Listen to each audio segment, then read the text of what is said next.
একজন রিমান্ডের আসামিকে এভাবে গরুর মতো রশি বেঁধে আমার হাজব্যান্ডকে এলাকায় এলাকায় নিয়ে যায় মাইকিং করে জিরো টলারেন্স ঘোষণা করতেছে ওসি আরিফ। আপনার জামায়াত কে কেন কোরবান গরুর মতো ঘুরেছে সেটা জবাবটা একটু পরে দিচ্ছি। আগে আপনার পুরো ভিডিওটা সবাইকে দেখাই, সবাই দেখুক, তারপর আপনার জবাবটা দিচ্ছি। অপেক্ষা করেন, হ্যাঁ, অপেক্ষা করুন, যাবেন না কোথাও। আমাকে চেনেন, আমি সাজ্জাদের বউ তামান্না। কোথাও কোথাও কোনো জায়গায় কি নজির আছে একজন রিমান্ডের আসামিকে এভাবে গরুর মতো রশি বেঁধে আমার হাজব্যান্ডকে এলাকায় এলাকায় নিয়ে যায় মাইকিং করে জিরো টলারেন্স ঘোষণা করতেছে ওসি আরিফ। আসলে আমার হাজব্যান্ড কি কোরবানের গরু? আমার হাজব্যান্ডকে এভাবে নিয়ে যায় মেকিং করতেছে কেন? জিরো টলারের মধ্যে কি ওই টলারে আর জায়গা নাই আর কোনো ক্রিমিনালকে অ্যাটাচ করার জন্য? না, আমার সাজ্জাদকে আপনারা যেরকম ইচ্ছে এরকম করতেছেন। কোথাও কি নজির আছে যে মানে একজন রিমান্ডের আসামিকে এলাকা ভিত্তিক ঘুরায় ঘুরায় একেবারে গরুর রশি বেঁধে মানে যেমন ইচ্ছা তেমন করতেছে প্রশাসন? আসলে কি ওর ফ্যামিলি কোনো ব্যাকগ্রাউন্ড নাই, মানে ওর জন্য কথা বলার কেউ নাই? তো তো এখন আমিও তো মেয়ে মানুষ, আমাকেও 2-3টা মামলা দিয়ে বসে আছে। এখন আমি কি করব বলেন? আমি আপনাদের উপর ছেড়ে দিছি। আপনাদের কি মনে হয় এটা কি মানে মানবাধিকার লঙ্ঘন হচ্ছে না আমার হাজবেন্ডকে যে এভাবে গরুর রশি দিয়ে বেঁধে এলাকায় এলাকায় নিয়ে গিয়ে আমার হাজবেন্ডকে অপমানি করা হচ্ছে কেন? আপনি ভালোই বলছেন যে আপনার জামাই কোরবানি করে কিনা, বা আপনার জামাইকে রিমান্ডের আসামি আপনার জামাইকে নিয়ে এলাকা এলাকা ঘুরে বেড়াচ্ছে, আর তার তার জন্য দায়ী আপনি এবং আপনার জামাই নিজেই। আমার চোখে পড়ে নাই, বা অন্যদের কারো পড়ছে কিনা আমি জানি না, প্রকাশ্যে লাইভে এসে একজন সরকারি কর্মকর্তাকে, তাও আবার প্রশাসনের, হত্যার হুমকি দিচ্ছেন। বুঝতেছেন না এরপরে কি হবে? তারপরে অ্যারেস্ট হওয়ার পরে আপনিও লাইভে এসে আপনার জামাই বীরের বেশে আসবে, আপনাদের কোটি কোটি টাকা, ওদের টাকার অহংকার, বীরের বেশে খেলা, আপনারা এই যে খেলা শুরু করছে তা কারা, শেষ করবেন আপনারা।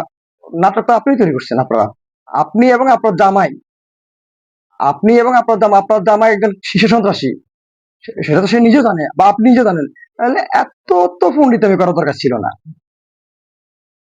একজন সরকারি কর্মকর্তাকে প্রকাশ্যে লাইভে এসে হত্যার হুমকি দিচ্ছে, তাকে তো গলায় রশি বেঁধে ঘুরানো উচিত ছিল।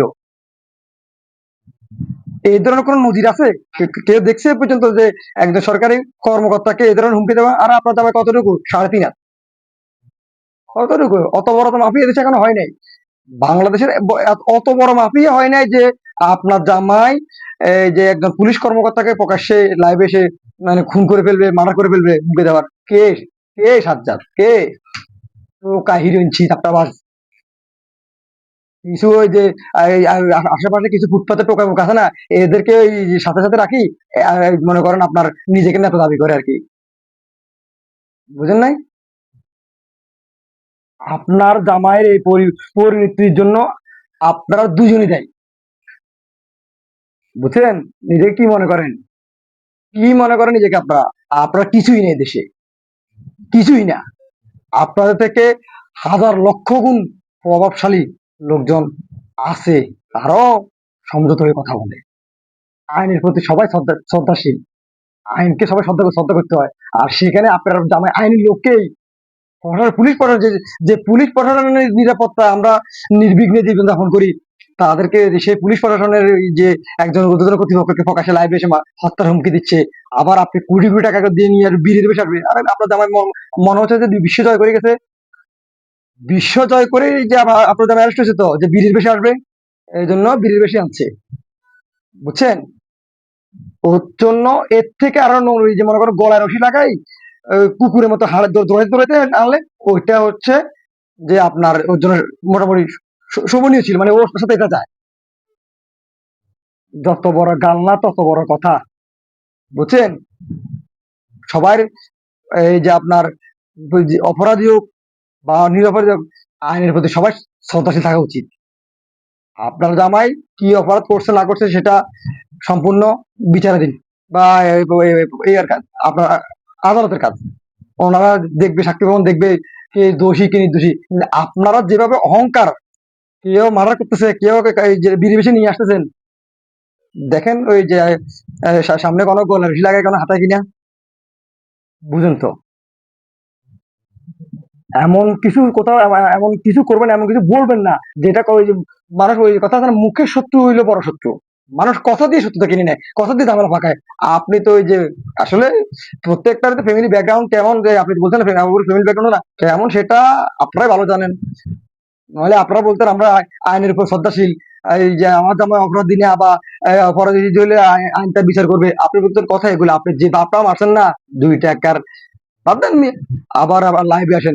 আমরা আসলে কিছু গুলো পাগল ছাগল আছি না, যে আপনাদের মতো ছাগলদেরকে নিয়ে আমরা 2 কথা বলি। আসলে কে যেন বলি জানেন? কারণ আপনাদেরকে উচিত শিক্ষা দেওয়ার জন্য বলি, তাতে আপনারা ভাইরাল হয়ে যান। বুঝছেন? আমার তো, আমি যেটা মনে করি, আপনার জামাই এবং আপনি দুজন অপরাধী। আপনি কিসে কত কোটি টাকার আপনি মালিক, টাকার গরম দেখান। আর সাজ্জাদের যারা ফ্যান ফলোয়ার আছে, হ্যাঁ, ফ্যান ফলোয়ার, চিন্তাকারী আবার ফ্যান ফলোয়ার, বুঝছেন? ওই 2 দিন লাইভে এসে এমন এমন ভাবে কথাবার্তা বলছেন, কোটি কোটি টাকা দিয়ে নিয়ে যাবে, বিড়ে নিয়ে যাবে, খেলা শেষ করবেন। তারপরের দিন দেখবেন লাইভে এসে সুখের ফেলতেছেন। নাটক তো, সিনেমা তো আপনাদের থেকে শিখবে মানুষ। বুঝেন নাই তো? সিনেমার ওই যে শেষটা যে প্রশাসন করতে পারে সেটা দেখা দিচ্ছে। সিনেমার যে শেষ কি হয়? ভালো হয়ে যান। ভালো হয়ে আইনের প্রতি শ্রদ্ধাশীল থেকে আইনের উপর কাজ আইন করবে। আপনার তো আবার যদি নির্দোষ হয় আইন ছেড়ে দিবে। আপনার যেমন তো দোষী প্রমাণিত এমনিতেই লাইভ, যে ছেলে, যে ছেলে লাইভে এসে একটা পুলিশ প্রশাসনকে এবং একটা পুলিশ কর্মকর্তাকে হত্যার হুমকি দেয়, ও তো অপরাধী, সে প্রমাণিত। এটা আর লাইয়া কি দিয়ে, এটা এই সাক্ষী প্রমাণ কিসের? খারাপ যে মনে করেন খারাপ, সে এগুলো করবে। ও যদি অপরাধী না হইতো, ও মামলা করতো বা আইনের দ্বারস্থ হইতো, এইভাবে বলতো না।